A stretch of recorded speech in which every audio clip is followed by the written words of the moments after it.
बिस्मिल्लाहिर्रहमानिर्रहीम। अस्सलाम व्यूअर्स, आप देख रहे हैं अपना यूट्यूब चैनल हज़ारा कुकिंग पॉइंट और हम रोज़ की तरह आपकी खिदमत में हाजिर हुए आज फिर एक न्यू और शानदार किस्म की मज़ेदार सी रेसिपी के साथ। तो जी हाँ, आज हम बनाएंगे हज़ारा का बहुत ही मशहूर साग। तो आज हम बनाने जा रहे हैं सोंचल का साग, जो कि हज़ारे के लोग बहुत अच्छे से जानते होंगे सोंचल का साग कौन सा होता है, क्योंकि ये हज़ारों में आई थिंक पंजाब वगैरह के गांव में भी होता होगा, वो मुझे आइडिया नहीं है, लेकिन हमारे यहाँ ये खुद से उगता है, कोई इसके बीज वगैरह नहीं बोते। तो ये बहुत मज़ेदार होता है। तो जिसके लिए हम जल्दी से आ गए हैं अपने किचन में। मैंने अपनी कढ़ाई चूल्हे पे रखी, मीडियम आंच पे 2 बड़े चम्मच ऑयल ऐड किए। ऑयल थोड़ा सा गर्म हुआ तो इसमें मैंने 1.5 खाने का चम्मच लहसुन अदरक का पेस्ट ऐड किया, और लहसुन और अदरक लाइट सा मैं फ्राई करूंगी यहाँ पे। देन इसमें मैं 1 चम्मच साबुत धनिया, दाने होते हैं खुश्क धनिया, सॉरी, तो वो मैंने ऐड करके हल्का सा मैं लहसुन अदरक के पेस्ट के साथ फ्राई करूंगी। देन यहाँ पे मैं थोड़ा सा प्याज ऐड कर रही हूँ। जो कच्चा प्याज होता है खेत में लगता है, जो न्यू न्यू होता है, सही पका हुआ नहीं होता, वो मैंने छोटा छोटा काट के इसमें ऐड कर दिया। इसका बहुत अच्छा टेस्ट आता है। तो अगर आप लोगों के पास ये प्याज नहीं है तो आप जो नॉर्मल प्याज यूज करते हैं वो भी छोटा छोटा काट के, 1 बड़े साइज की प्याज काफी होगी, वो ऐड कर दें।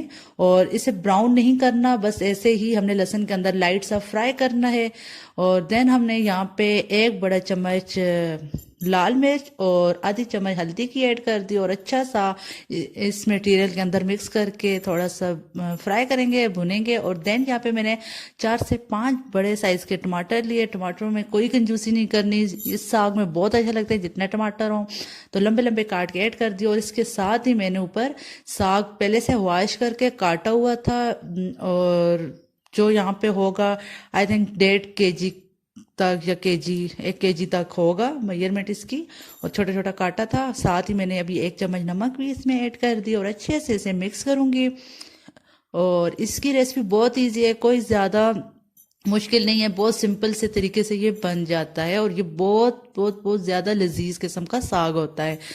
तो जो स्पेशली गांव के लोग ये वीडियो देख रहे हैं तो वो ज़रूर ये साग बाहर कहीं भी नज़र उन्हें मिल जाएगा, तोड़ के लाएं और बनाएं, और फिर हमें ज़रूर कमेंट्स में बताएं कि कैसा बना। तो यहाँ पे अब हम इसे 7 to 8 मिनट मीडियम आंच पे पकाएंगे। और ये बहुत इसका कच्चा कच्चा सा ये होता है, ज़्यादा पकाना नहीं पड़ता, 7 to 8 मिनट इज़ इनफ। तो यहाँ पे ऑलमोस्ट हमारा साग रेडी हो चुका है माशाल्लाह से, बड़ा ज़बरदस्त सा। बीच में टमाटर भी आपको साबुत साबुत ही नरम नरम नज़र आ रहे हैं। तो ये था, इसमें प्याज भी आपको छोटी छोटी नज़र आ रही होगी, कोई चीज़ हमने डार्क नहीं की, बहुत ज़्यादा भुनी नहीं है। तो ये रेसिपी आपने ज़रूर ट्राई करनी, मुझे उम्मीद है कि ये आपको बहुत ज़्यादा पसंद आएगी, और बहुत ज़्यादा ये इजी है। तो अगर अभी तक आपने हमारा यूट्यूब चैनल हज़ारा कुकिंग पॉइंट सब्सक्राइब नहीं किया तो जल्दी से सब्सक्राइब करें, इस वीडियो को लाइक एंड शेयर करें। और आज के लिए हमें इजाज़त दीजिए। अल्लाह हाफिज़।